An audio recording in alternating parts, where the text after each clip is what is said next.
If you Israel's endless bombing campaign, and this is what I always say. This is what I always say. Always. If you look to Hezbollah's like ideological position on gay people, okay, or the Houthis' ideological position on gay people, or their actions that they've taken against gay people in Yemen, and you turn around and go, damn, dog, can't believe you're defending that. You're an idiot. I have no, then don't defend them as a force that has to be justified in any moral sense. Never defended that, and I will never defend that. The point is, it is utterly irrelevant in the grand scheme of things. It is but the grand scheme of things is the justification. Utterly irrelevant because the reason why they're being bombed is not because of their campaign or destruction campaign upon gay people or whatever, okay? If you personally believe that Operation Prosperity Guardian is being done to defend or to fight against, you are the biggest rube of all time. These cuts, man. Hasan Nasrallah was not assassinated by the state of Israel for Hezbollah's actions in Syria. Hasan Nasrallah was not assassinated by the state of Israel for being Hasan Nasrallah and DFLP leaders who had nothing to do with the cross-border bombing campaign that was going between Hezbollah and Israel, by the way, but they still were assassinated in that same night because of his position as a figurehead that resists against 99% of the convo that happens in these spaces are morally loaded. That's why most learn fuck all. Yeah, exactly. And everyone's kind of looking for like the everyone wants to soy point. Everyone wants to be outraged. Everyone wants to figure out whether or not you're on the good side or the bad side. And it's always this thing where it's like people are trying to read into whether or not you are defending this or if you're like whatever it is. It's so stupid. It's really, really difficult to have a lot of like critical conversations about some of these things, especially when you have people like Hasan who will morally frame everything, where it's almost like the moment you start criticizing the Houthis, you're like, oh, fuck, I'm actually just criticizing an oppressed people that are a resistance movement that is fighting for the end of genocide in Palestine. So I should probably check my privilege. Against Israeli bombing campaigns in Gaza. That's it. Not actually irrelevant. It's just that it should be treated as a different issue. No, it is irrelevant in this conversation, okay? It is irrelevant in this conversation, especially in the same vein that, like, if you were to turn around and be like, well, sorry, I don't know what, like, America's opinion on gay people was in the 40s, so I will not talk about, like, their actions against the Nazi regime. That's ridiculous. People would laugh at you if you were like, well, excuse me, America was a shithole in the 40s. So what? Were they the bad guys in World War II? No, they weren't. I mean, were they the good guys? Like, it seems like a pretty reductive way to talk about historical events, huh?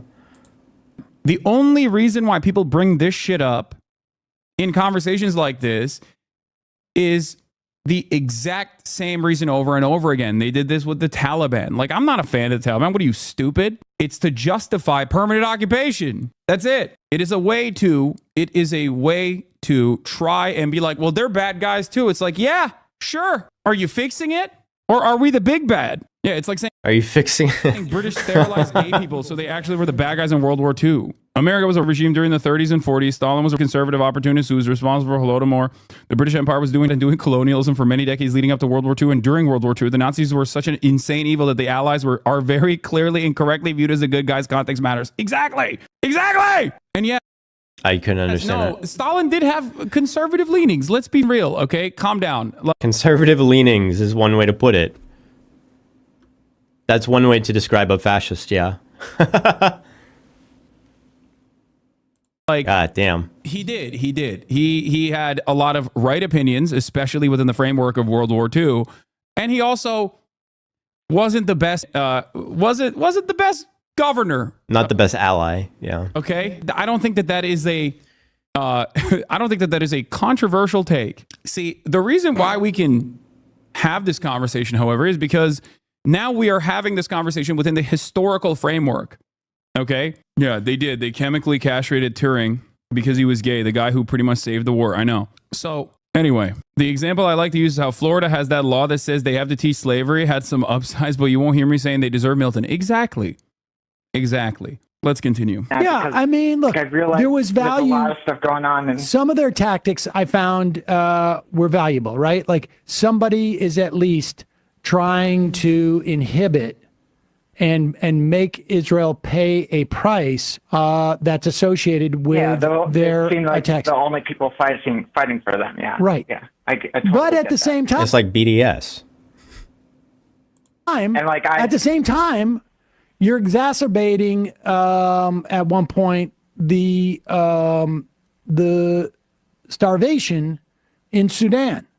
Some of those ships are sending goods and are sending food supplies and aid to Sudan. I mean, so it's not, none of it is black and white, and I think, but certainly like the idea that there's total denial that the idea that these attacks on these ships are something that they're plotting out the best strategic the best possible strategy, and not just trying to be a fucking menace, taking huge risks as well. Not just with like the ships that they're attacking, not just with the fact that they're harming civilians in the in the process. Another fact that some of these are going to be going to Sudan. But also the fact of things like attacking like oil tankers or oil ships. Wait, do you call them oil tankers? The ships? Yeah, attacking oil tankers that get set on fire to the point where, like, if they were to go down, then you would fuck up like the entire regions, like ecology is crazy. Like this is not just people making these strategic decisions about like the best way that they can influence the no, these are people that are just want to cause damage. Hamas was is a liberation movement. People can, I think, disagree with their people can disagree with their methods. Okay, they can, and there has been their methods as in their action, the things that they do. Many thoughtful criticisms of their methods, the things that they do, and even historical reference points as to how they evolved into the actions that they thought were appropriate in terms of causing the settler colonial state to incur a penalty for its maintenance of the. Okay, I don't even agree with what Sam said in terms of like Ansar Allah is responsible for some harm in Sudan, but especially considering that one of the countries that also was responsible for the famine in Yemen is currently also responsible for the RSF doing in Sudan. Please just say anything about Sudan. I have talked about it before. What do you mean? Then talk about Sudan for once.